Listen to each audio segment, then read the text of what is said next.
결실의 계절 가을이 이제 지나가고 있습니다. 하나님께서 우리 인생 가운데 허락해 주신 많은 것들을 기억하면서 또 감사하면서 우리의 삶에 어떤 열매가 맺혀졌는지 다시 한번 깊이 묵상하고 돌아보게 됩니다. 105살 되신 105세 되신 철학자죠. 김형석 교수님. 그분의 인생 문답, 김형석의 인생 문답이라는 책에서 그분은 이렇게 말씀하십니다. 내가 사과나무면 이제 사과나무 하나를 심어놓고 그 나무를 키워가는 것이 인생이라고 생각해 볼 수 있다. 그는 인생을 세 단계로 나누죠. 30세까지는 1단계, 교육을 받는 단계, 준비하는 단계입니다. 교육을 통해서. 그 다음에 60세까지는 받은 교육을 가지고 직장에서 헌신하는 단계, 일하는 단계, 열심히 일하는 단계라는 겁니다. 그리고 60세 이후는 이제 사회를 위해서 봉사하는 단계다. 이렇게 말씀하시죠. 그러면서 열매 없는 나무가, 사과나무가 의미가 없듯이 인생의 열매를 맺는 그 세 번째 단계, 봉사하는 단계, 그렇게 해서 열매를 맺는 단계가 인생에 있어서 가장 보람있고 의미가 있는 시기다. 이런 말씀을 하십니다. 예수님도 말씀하셨죠. 하나님 아버지는 농부가 되시고 예수님은 포도나무이시고 우리는 가지이다. 그래서 포도나무 가지가 포도나무에 붙어 있어서 많은 열매를 맺어야 된다. 이렇게 말씀하셨어요. 그러면서 우리 성도를 주님이 수확을 많이 거두기 위하여 그 주님의 농장에서 그 포도나무를 맡겨놓고 주님은 떠나셨고 우리는 그걸 맡아서 결실을 맺어야 하는 청지기. 그래서 주인은 그 열매에 대해서 반드시 계산을 하신다 라는 이야기를 하셨죠. 하나님 세상을 만드셨어요. 그리고 인간을 만드셨습니다. 인간으로 하여금 세상을 다스리라고 말씀하셨죠. 다스리고 정복하라. 다스리는 책임을 인간에게 맡기신 거예요. 신앙은 그걸 아는 게 신앙이. 하나님이 세상을 창조하시고 인간들에게 그 세상을 맡기셨다는 것. 그렇기 때문에 맡기신 세상 속에서 우리는 어떤 한 시대, 어떤 한 공간, 어떤 한 사명을 맡아서 살아가는 게 우리의 인생이죠. 우리가 살아있는 동안 우리의 삶, 우리의 인생을 통해서 우리는 하나님이 나를 이 시대에 왜 이 세상에 있게 하셨는지 그 의미를 깨닫고 그리고 그 뜻을 이루어 드리는 게 신앙의 삶입니다. 살아계시는 동안 예수님은 하나님 나라에 대한 설교를 제일 많이 하셨어요. 하나님 나라가 어떤 것인지 비유를 통해서 참 많이 하나님 나라를 이야기하셨죠. 그리고 하나님 나라에 어떻게 들어가야 되는지 그 길을 말씀해 주셨어요. 뿐만 아니라 하나님 나라를 보여주셨죠. 치유하시고 회복하시면서 회복된 하나님의 나라가 어떤 모습인가를 우리에게 보여주셨어요. 그리고는 그 하나님 나라를 제자들에게 맡겨주시고 위탁하시고 떠나가셨어요. 성도의 삶이란 하나님이 우리에게 맡겨주신 그 하나님 나라를 위해서 씨를 뿌리고 파종을 하고 하나님 나라의 씨를 뿌리고 그리고 눈물로 파종한 씨를 기쁨으로 단을 거두는 이게 하나님 나라에서 살아가는 성도의 삶이라는 겁니다. 이 가을에 하나님 나라의 씨앗을 파종하는 것 그리고 기쁨으로 거두는 것에 대해서 좀 묵상해 보고자 합니다. 자, 1절에서 3절 오늘 본문을 다시 한번 읽어보겠습니다. 같이 읽습니다. 주님께서 시온에서 잡혀간 포로를 시온으로 돌려보내실 때 우리는 꿈을 꾸는 사람들 같았다. 그때에 우리가 입은 우리의 입은 웃음으로 가득 찼고 우리의 혀는 찬양의 함성으로 가득 찼다. 그때 다른 나라 백성들도 말하였다. 주님께서 그들의 편이 되셔서 큰 일을 하셨다. 주님께서 우리 편이 되시어 큰 일을 하셨을 때에 우리는 얼마나 기뻤던가. 네. 하나님 나라의 씨앗을 뿌리기 시작하는 그 시작은 하나님의 은혜를 기억하고 감사하는 데서부터 시작된다는 거예요. 하나님 나라 씨앗을 뿌리려면 하나님 나라의 가치를 알아야 되겠죠. 그래야 그 나라의 씨앗을 심게 됩니다. 농부가 씨를 뿌릴 때 그 씨앗의 가치를 모르면 그 씨를 절대로 뿌리지 않아요.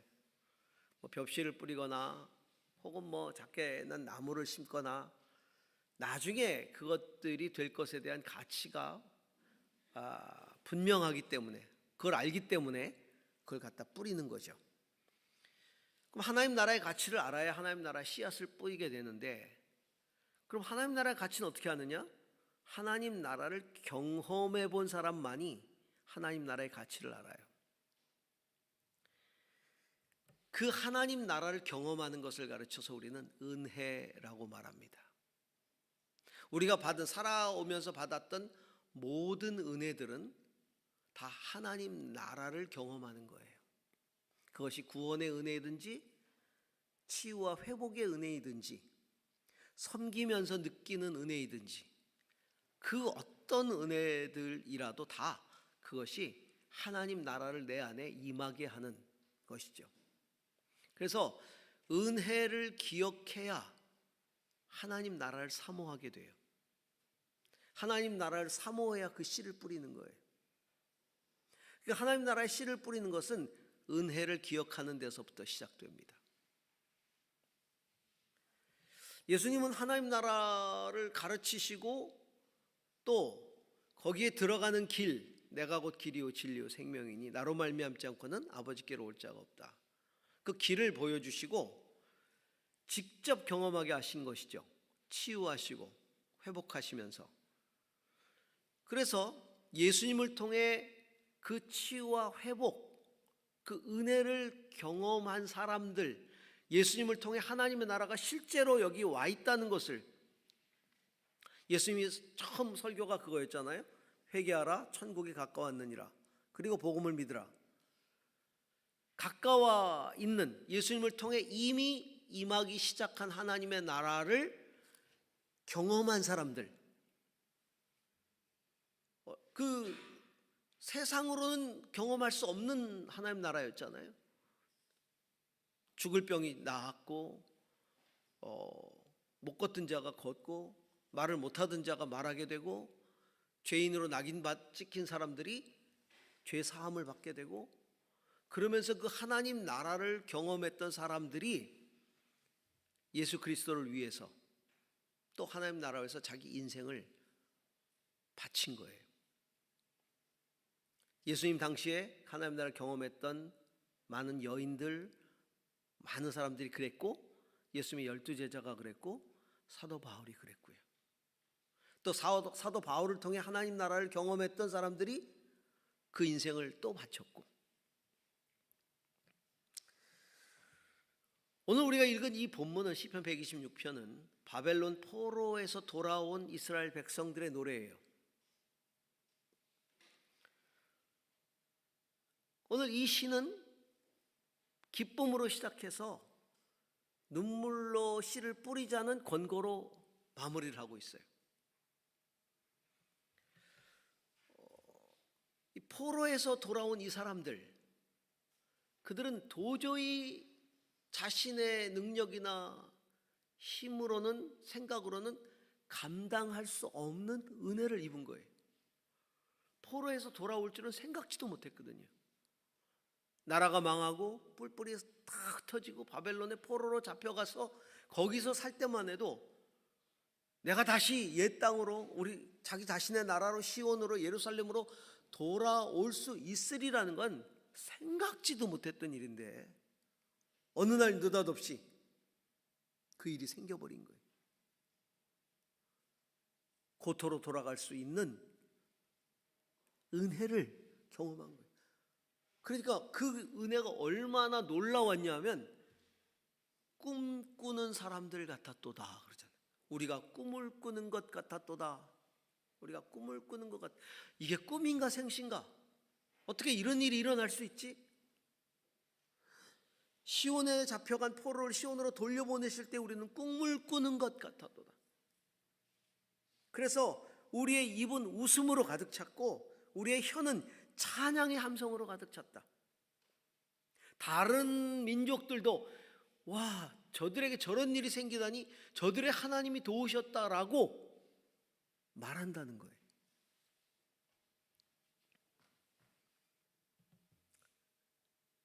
이 놀라운 하나님의 은혜, 그 은혜를 기억하고 찬양을 부르고 있는 거예요, 지금. 그러면서 눈물로 씨를 뿌리자라고 말하는 거죠. 고향에 돌아오 보니 참담해요. 고향에 온 건 좋았는데 땅은 황폐화되어 버렸고요. 성경의 표현대로라면 들짐승 가득하고 성전은 무너져서 없어져 버리고 그리고 성벽도 다 허물어져서 옛 성 자취를 찾기 힘들고 게다가 거기를 70년 동안 차지하고 있었던 이방 민족들은 이스라엘 민족이 돌아오니까 시기하고 분노하고 질투하고 대적하고 그런 가운데 이 도성을 다시 회복하는 일, 이게 굉장히 중요하지만 아니 그런 황폐한 곳에서 황폐하게 살라고 돌아온 거 아니잖아요.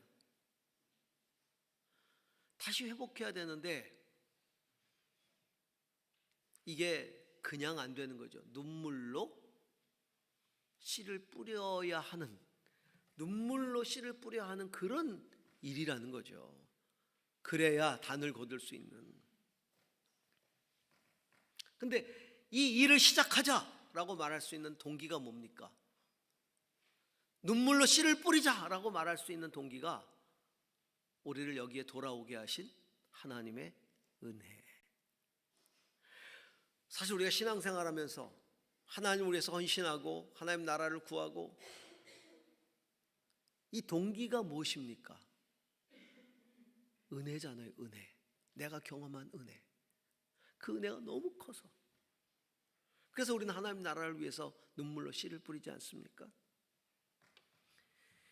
이스라엘 백성들이 과거에 70년 전에 그 이전에 이 옛 땅에서 누렸던 영광스러운 신앙의 추억들, 여기서 성전에서 하나님 예배하고 찬양하고 하나님의 그 은혜를 경험하면서 신앙생활했던 그 영광스러운 경험, 그 은혜에 대한 추억, 그리고 지금 다시 70년 만에 이 땅에 서게 하신 하나님의 은혜, 그 은혜에 대한 기억, 감사, 이것이 우리가 이 나라를 회복시키는, 하나님 나라를 회복시키는데 눈물로 씨를 뿌려야 되는 그 동기가 되고 있는 것이죠.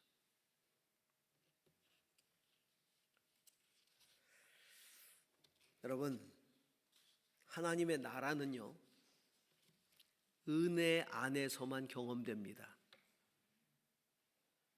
인간적으로 경험할 수 있는 나라가 아니에요. 하나님의 은혜를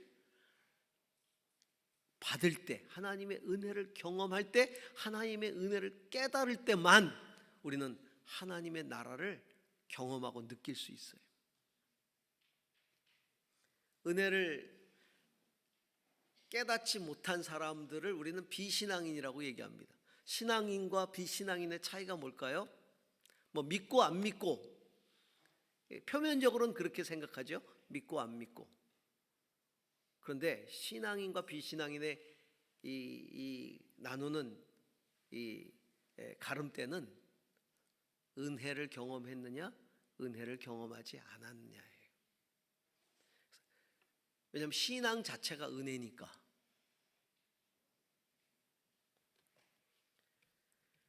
그래서 비신앙인들은 하나님의 나라를 모르잖아요. 그러니까 자기 자신들의 왕국을 세우는 게 인생의 목적이. 뭐 왕국이라는 게 별거예요. 자기가 좀 뛰어나게 다스리면서 이름을 내면서 뭐 남들에게 좀 영향도 주면서 자기 주도적으로 살아갈 수 있는 게 자기 왕국 아니겠어요? 그게 꿈이잖아요. 그래서 그 비신앙인들은 자기 왕국을 어떻게 건설해 나갑니까? 자기가 살아온 인생의 경험, 지식, 그리고 자기의 인생 추억들, 이런 것들 속에서 자기 왕국을 키워가는 거죠.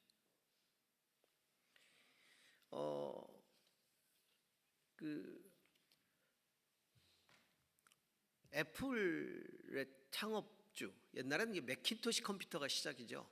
스티브 잡스가 이제 그 양반이 이제 맥킨토시 컴퓨터를 만들고 창업을 했는데, 아이러니하게도 나중에 이제 실적이 안 좋아서 쫓겨나요. 창업주가 쫓겨났다가 다시 이제 이 양반이 이 뭐 아이폰, 뭐 옛날에는 아이팟, 그렇죠? 아이팟 뭐 이런 거 아이 시리즈로 이제 대박 터뜨리고 다시 들어오잖아요. 그래서 진짜 어마어마한 진짜 거부가 되지 않습니까? 그 양반이 이렇게 아주 막 성공했을 때, 유명해지고 나서 미국 스탠포드 대학에서 졸업 연설을 해달라 그랬어요. 미국 스탠포드 대학이면 뭐 미국의 최고의 대학이죠. 이제 설교를 했는데 그 스티브 잡스의 그 스탠포드 대학 졸업 연설이 미국의 명연설 중에 하나로 뽑힙니다. 오늘 가시면 한번 찾아보셔서 이렇게 딱 읽어보세요. 들어보세요. 영어로 들어야 명연설인 줄 알아요. 원어로 들으면 뭐 있는 것 같잖아. 근데 사실은 자기 인생 이야기를 풀어냈어요. 인생 이야기를 좀 몇 개의 섹션으로 나눠서 풀어냈는데, 그가 이런 얘기를 해요. 자기 지금의 삶은 성공한 삶이죠. 사실은 과거의 경험들, 그리고 과거의 상황들의 점들의 연결이다, 이런 표현을 씁니다. 점들의 연결이다. 그 점이 그 상황에 찍힐 때 자기는 그 점의 의미를 몰랐다는 거예요. 근데 나중에 지금의 자기가 있게 했던 점들이었다는 거죠. 그러니까 의미 없는 것들이 아니었다. 그 속에서 가치를 발견하고 다음 스텝을 향해서 나갔을 때 뒤에서 돌아보니 그것들이 하나로 연결된 놀라운 점들이었다. 자기 인생을 가치 있게 생각하라. 경험들을 가치 있게 생각하라. 이제 그런 의도로 얘기를 합니다. 그 대학원생이었던 미혼모에게서 태어나잖아요. 이 미혼모가 애를 키울 수 없으니까 스티브 잡스를 입양시킵니다. 입양시키는데 그 입양한 부모가 많이 배우지 못한 부모였어요. 그래서 이 스티브 잡스를 대학까지 보내겠다는 약속을 하고 입양이 됩니다. 이분이 노동자들이기 때문에 돈을 많이 벌지 못했어요. 그 스티브 잡스 얘기로는 자기가 대학에 들어간 다음에 자기 대학 등록금에 그들의 모든 돈이 들어갈 정도로 그렇게 대학 생활을 하는데 자기는 대학 생활의 의미를 못 느꼈다는 거죠. 배우는 것들에, 자기가 배우고자 하는 것들에서 별 의미를 느끼지 못했다. 그 6개월 만에 자퇴를 해요. 6개월 자퇴하고 18개월 동안 도강을 합니다. 청강 가서 이제 이런저런 강의를 이제 듣게 되는 것이죠. 근데 그 학교가, 그 대학이 디자인 쪽에 꽤 어떤 관심을 많이 기울인 학교였어요. 그래가지고 벽보, 포스터, 뭐 홍보물 이런 것들이 꽤 예쁘게 디자인되고 그랬던. 그래서 그가 듣고 싶은 과목들이 뭐였냐면 서체학, 글씨체, 그 서체학에 관심을 갖고 예쁜 글씨에 대한 것들을 연구하고 거의 듣기 시작했는데 18개월 듣고 이제 그가 마쳤는데 그 가운데서도 산스크리트어를 그가 배우면서 굉장히 아름다운 서체의 아름다움을 그가 느끼게 되고 디자인적인 감각을 그가 갖게 되죠. 그리고 나서 그 통찰력을 가지고 10년 후에 매킨토시 컴퓨터를 만듭니다. 그때 그는 매킨토시를 만들면서 제일 신경을 썼던 게 매킨토시 안에 들어가는 서체들. 그래서 이 소위 애플 제품들을 보면 디자인 감각이 탁월하잖아요. 그렇죠? 제가 굉장한 기계치였어요. 그래서 옛날에 이렇게 접는 거 폴더폰이라고 하죠. 옛날에는 다 이렇게 접었다 폈다 하는 그거 기능도 제가 거의 뭐 전화밖에 못 썼어요. 어느 날 서울을 올라갔는데 지하철 안에서 아주 예쁜 무슨 하얗게 생긴 무슨 기계를 가지고 사람들이 이러고 다니는 거예요. 전부 다. 저게 뭔가 궁금했어요. 이렇게. 저도 이제 폴더를 펴가지고 이렇게 해봤죠. 제가 안 되는데 그 사람들은 막 넘어가고 위로도 넘어가고 옆으로도 넘어가고, 와, 이 무슨 신문물인가. 근데 사실은 그 문물의 내용에 관심이 있어서가 아니라 그들이 가지고 있는 하얀색 기계가 너무 디자인이 너무 좋은 거예요. 그래서 그날 당장 제 폴더폰을 팔아버리고 하얀 기계를 샀지 않습니까? 아이폰 3G, 아이폰 처음 나온 거. 그걸 들었는데 너무 행복한 거예요. 문제는 쓰는 걸 모르는 거죠.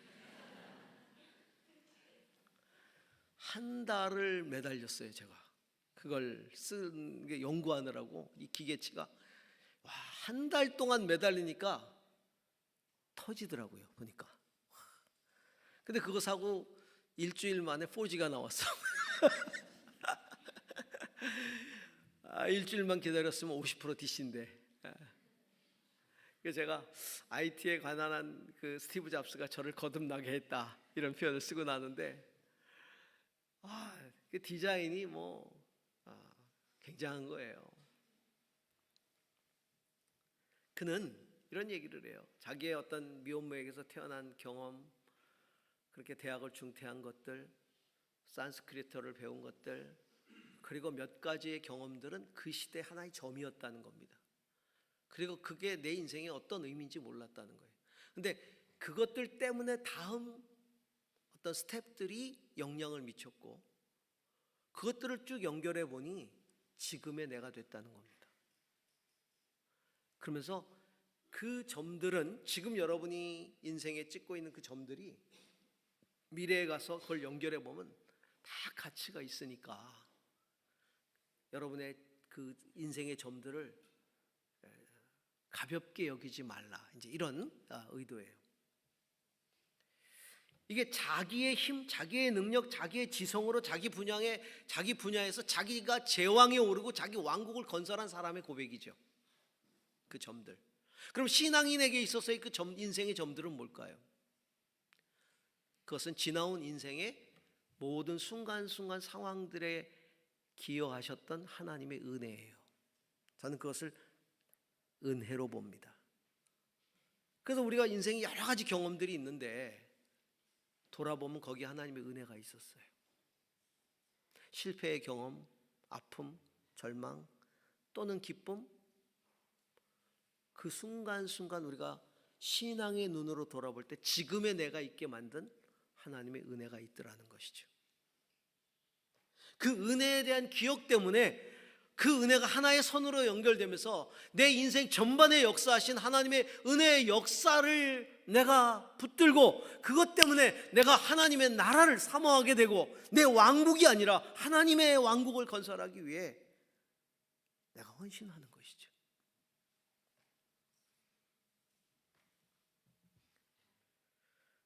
점처럼 흩어진 저와 여러분의 은혜의 기억과 감사가 단순한 추억으로, 신앙의 추억으로 남지 않고 오늘 하나님 나라를 위해서 씨를 뿌릴 수 있는 중요한 동기가 될 수 있기를 주의 이름으로 축원합니다.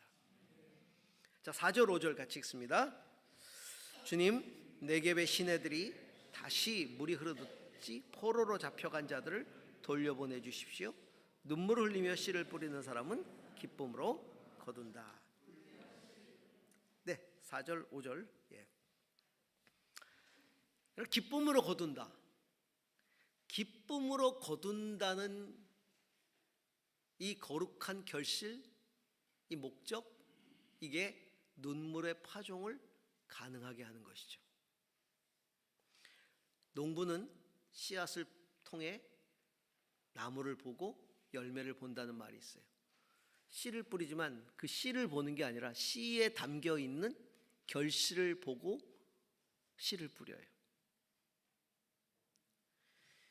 그래서 수고하면서 눈물을 흘리면서 그 수고의 씨 뿌림을 마다하지 않는 것이죠.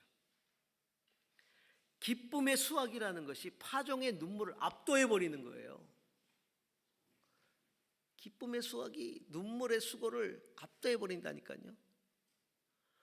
그걸 상상하면서 그 넓은 들판에 그 황금 그 벼, 그걸 상상하면서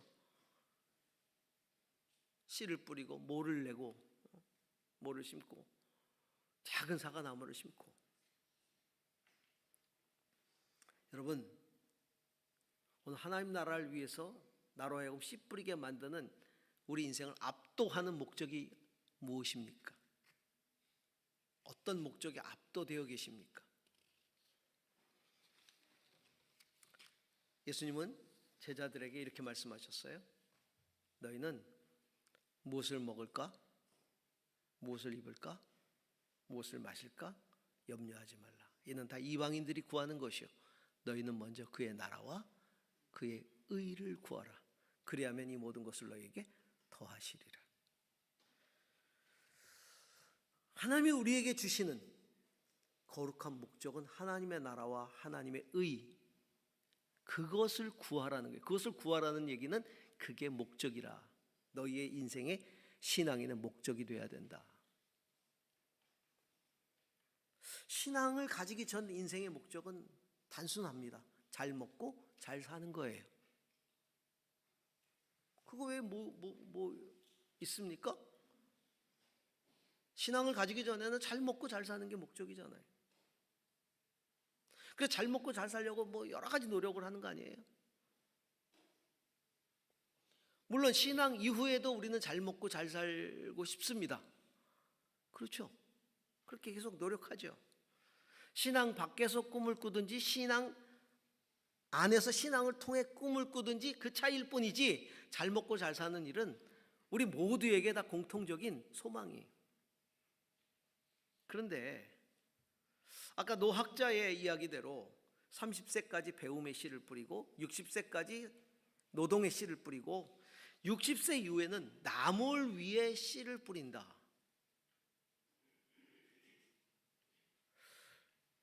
의미 있는 열매를 거둬야 된다는 거 아니겠어요? 의미 있는 삶의 열매. 그렇다면 성도의 삶에서 잘 먹고 잘 사는 것은 은혜이고 축복일 수는 있어도 삶의 목적이 되지는 않는다는 겁니다. 하나님이 주시는 은혜로 잘 먹고 잘 살 수 있어요. 그러나 그 자체가 목적이 되어서는 안 되는 거예요. 거기서 그쳐서는 안 된다는 거예요. 우리에게는 적어도 하나님이 원하시는 목적이 있어야 된다. 하나님의 나라와 의를 구하는 것.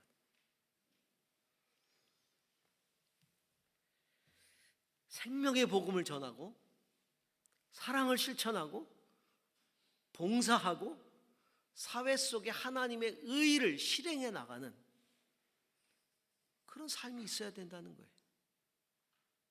그러려면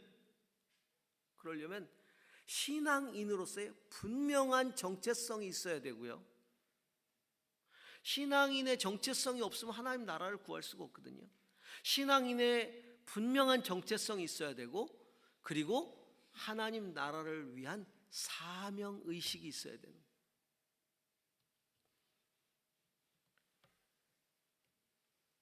우리가 거두어야 할 인생의 궁극적인 열매는 하나님 나라를 확장하고 하나님의 의를 실현하는 것이라는 분명한 정체성과 사명이 있어야 된다는 거죠.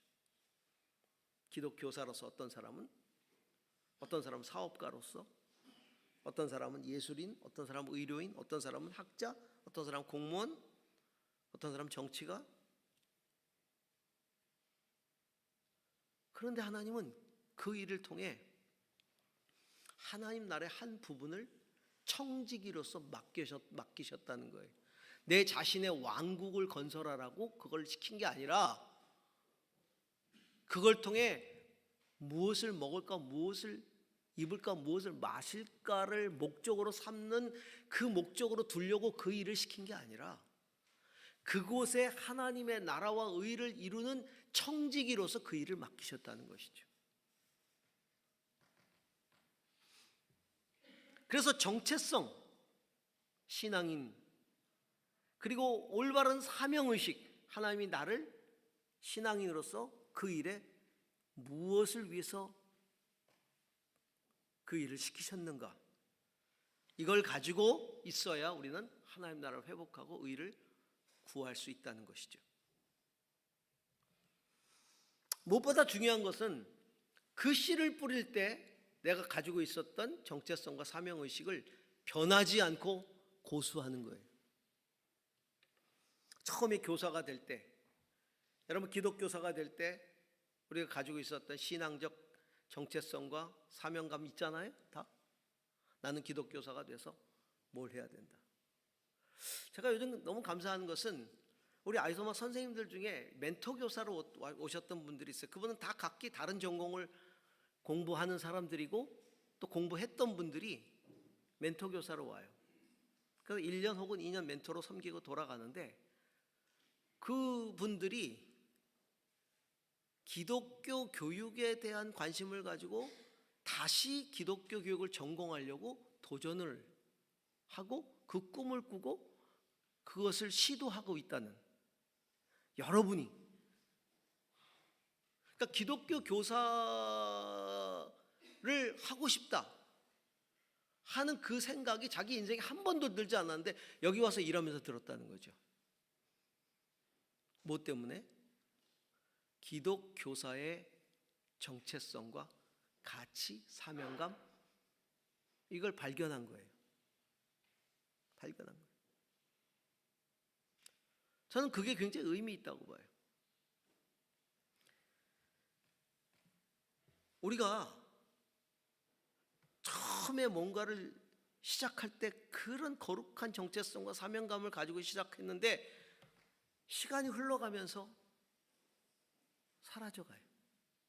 여러 가지 환경 때문도 그렇고, 제일 안타까운 건 뭐냐면 이 수학이 많아지니까 초심을 잃었다는 거죠. 인생의 수학이 많아지면서, 처음에 사업을 시작할 땐 그러지 않았는데 거둔 게 많아지면서 이젠 내가 청직이라는 생각이 아니고 이 소유의 주인이라는 생각이 드는 거예요. 인기도 마찬가지 아니에요? 하나님이 내게 인기를 주시면 내가 하나님의 영광을 위해서 쓰겠습니다. 그래서 인기를 얻는 직종으로 가서 인기를 얻은 많은 크리스찬들, 정말 그 인기를 통해서 하나님의 영광을 위해서 정말 살아가고 있는가? 초심을 잃어버린 사람들이 너무 많아요. 왜? 이게 다 자기 것인 것처럼, 자기가 이룬 것처럼 착각하고 교만해져서 자기 유익만을 위해서 쓰고, 그리고는 창고를 잔뜩 크게 지어서 그것들을 거기다 쌓아 놓는 것이 목적이 되어버렸어요. 예수님이 이런 말씀하셨죠. 그렇게 창고를 더 많이 짓고 잔뜩 쌓아 놓은 사람에게 어리석은 자여, 오늘 내가 내 영혼을 도로 찾을 것인데, 그렇다면 네가 창고에 쌓아둔 모든 것들이 다 누구의 것이 되겠느냐?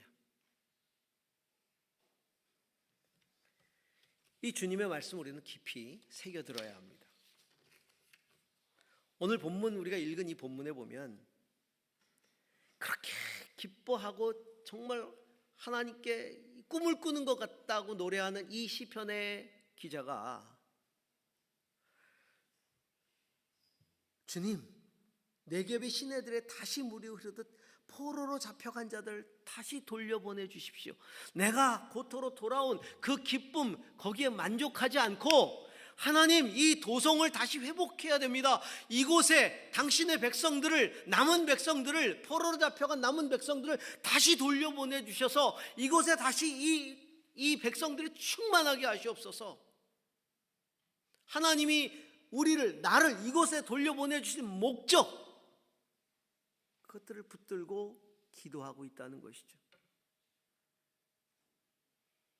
그리고 회복해야 되는, 이 하나님의 도성을 회복해야 된다는 거룩한 목적을 붙들고 있다는 거예요. 그래서 눈물로 씨를 뿌려야 한다고 말하고 있는 것이죠. 성도 여러분, 우리가 세상 살아가면서 거룩한 목적, 그것을 위해서 눈물로 씨를 뿌리는 그런 성도가 될 수 있기를 바랍니다. 자, 마지막 6절입니다. 같이 읽습니다. 울며 씨를 뿌리러 나가는 사람은 기쁨으로 단을 가지고 돌아온다. 누가 기쁨으로 단을 가지고 온다고요? 눈물로 씨를 뿌린 사람. 그게 어디 씨 뿌리는 것뿐이겠습니까? 수확의 기쁨을 누리려면 필요한 게 뭐냐면 때에 따른 적절한 헌신이잖아요. 먼저는 밭을 갈아야죠. 그래야 씨를 뿌릴 거 아닙니까? 밭을 갈고 씨 뿌리고 잡초 뽑아주고 병충해 막아주고 최선의 노력을 기울여야 한다는 거예요. 여러분, 전원 생활을 꿈꾸시는 분 계세요? 나도 꽃 피고 새파란 잔디가 그냥 쫙 있고, 거기 뭐 개 한 마리 키우고, 전원 생활 꿈만 꾸세요.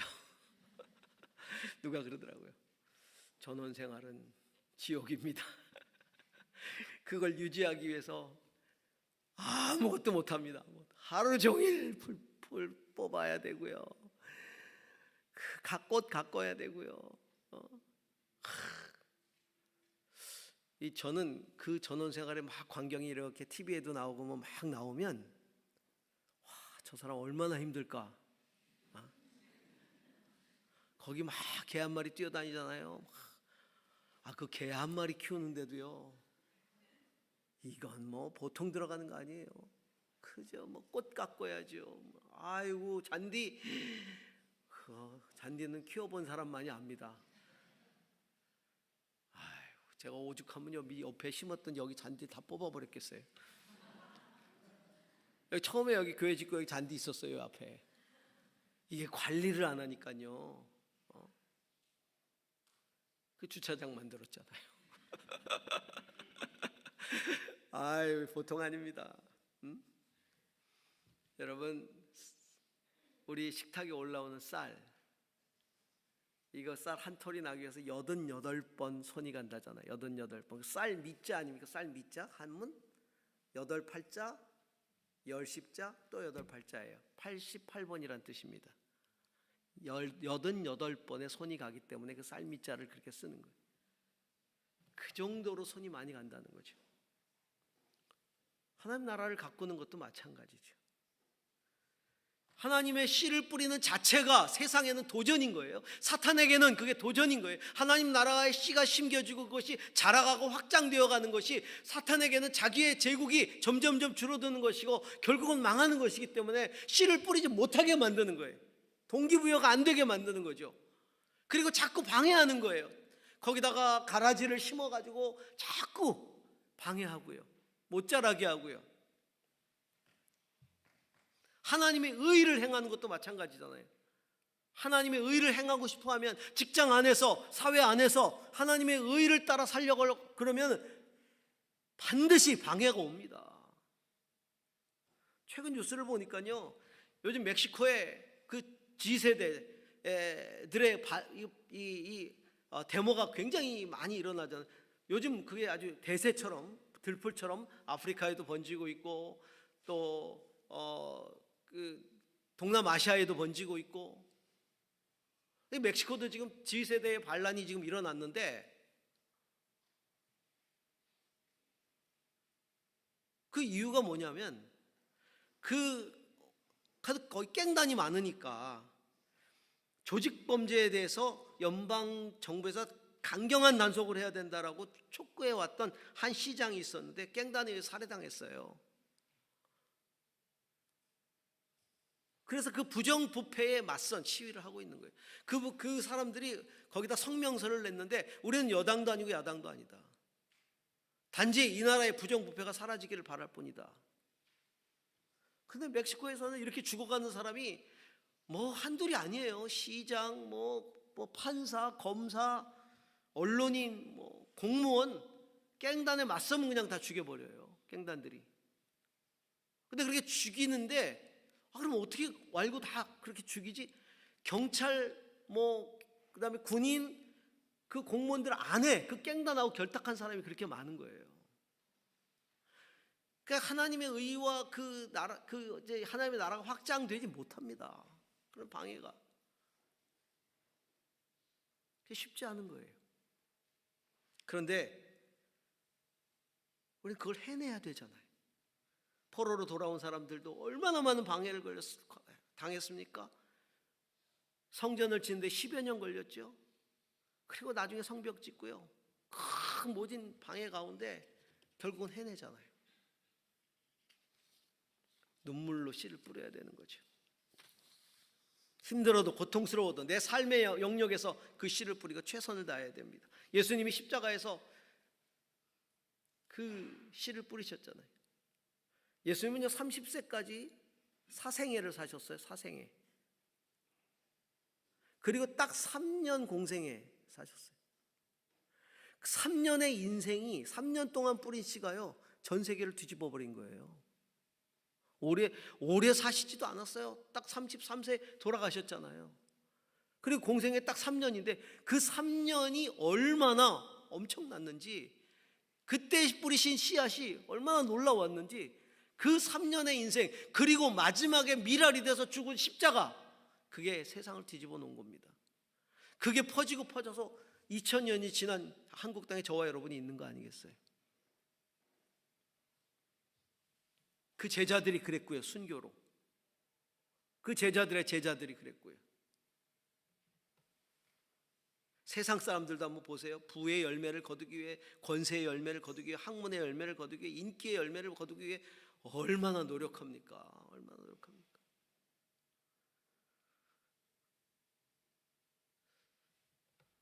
아이돌이 되기 위해서요. 지금 아이돌 우리가 보니까 K컬처, 아이돌, 와 쟤네들, 우리는 이런 생각하잖아요.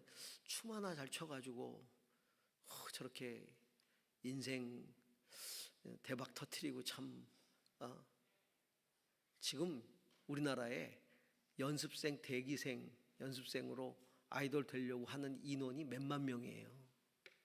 몇만 명 중에 한두 팀이 뜨는 거예요. 나머지는 소리 소문 없이 사라진. 근데 그 아이돌 연습생들의 삶을 한번 다큐멘터리로 봤는데, 제가 부모라면 절대 안 시킵니다. 얼마나 고된지, 고통스러운지, 얼마나 힘든지요. 그렇게 해서 탄생하는 게 아이돌이에요. 그러니까 우리나라 아이돌의 파워가, 잠재력이 왜 크냐 하면, 다른 나라하고 다르냐면 그렇게 고생해가지고 훈련해가지고 탄생했기 때문에 아주 탄탄한 거죠. 탄탄한 거죠. 얼마 전에 보니까 뉴욕 한복판에서 게릴라 콘서트를 했더라고요. 어느 아이돌이. 근데 제가 이름을 모르는 아이돌이에요. 제가 이름을 모르는 젊은 애들은 알겠죠. 근데 제가 이름을 모르는 아이돌인데 미국 뉴욕에 가서 게릴라 콘서트를 했는데 대박이 난 거예요. 근데 전 깜짝 놀란 게 뭐냐면 걔네들이 거기서 게릴라 콘서트를 하면서 갑자기 공연을 하는데 일도 떨지 않더라고요. 오랫동안 공연을 해온 애들 같아. 왜냐하면 그동안 갈고 닦은 게 너무 탄탄하기 때문에. 여러분, 눈물로 씨를 뿌리지 않고 가꾸지 않고 어떻게 열매를 거두겠습니까? 우리 인생도 마찬가지잖아요. 하나님 나라를 위해서 우리가 정말 열매를 거두기 위해서는 하나님 나라를 위해서 우리가 눈물을 흘려야 되고 헌신을 해야 되는 거예요. 입시철이 되면 늘 기억이 납니다. 수석 합격한 사람들의 인터뷰. 늘 수석 합격이 나와요. 그렇죠? 수능 만점자. 요즘은 잘 안 나오는 것 같아요. 옛날에는 무조건 나왔어요. 서울대 수석 합격자, 수능 만점자는 항상 나와서 인터뷰를 합니다. 인터뷰를 하면 어떻게 공부를 하셨나요? 그럼 다 공통적으로 학교 공부에 충실했습니다. 교과 과정에 충실했고요. 교과서만 봤고요. 저 고등학교 때 전교 1등 한 애가 수석했었어요. 근데 걔가 한 과목당 과외를 300만 원씩 했어요. 그 당시에 국어 300만 원, 수학 300만 원, 영어 300만 원. 근데 나와서 인터뷰하는데 그러더라고요. 학교 공부에 충실했다고.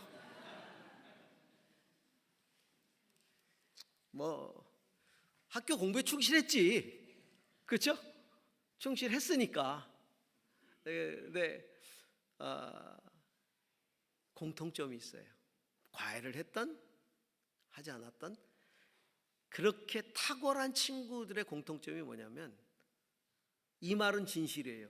예습과 복습을 철저히 했습니다. 이건 진실이에요. 제 주변에 공부를 정말 잘하는 친구들을 보면 예습, 복습 철저히 하더라고요. 그게 뭐예요? 때를 놓치지 않는 거예요. 때를 놓치지 않는 노력이죠. 우리 인생에 지금이라는 이 때 내가 하나님 나라를 위해서 노력해야 할 그 노력, 그 때를 놓치지 마세요. 그 때를 놓치면 나중에 하고 싶어도 못해요. 내가 할 수 있는 최선을 다해서 그걸 가꾸어 나가는 것이죠. 지금까지 여러분 인생 가운데 은혜의 점들을 연결하시기 바랍니다. 은혜의 추억들을 단순한 점으로 놔두시지 마시고 그 은혜가 여러분의 인생에 미래가 있게 하는 연결이 되게 하세요. 그리고 하나님의 나라와 의라는 거룩한 목적을 붙드세요. 그리고 오늘 내가 흘려야 될 땀 내일로 미루시지 말고 오늘 내가 흘려야 할 눈물 오늘 흘리시고 오늘도 파종을 하고 눈물에 파종을 하고 그리고 기쁨으로 단을 거둘 수 있는 저와 여러분이 될 수 있기를 주의 이름으로 축원합니다. 기도하십시다. 하나님 감사합니다.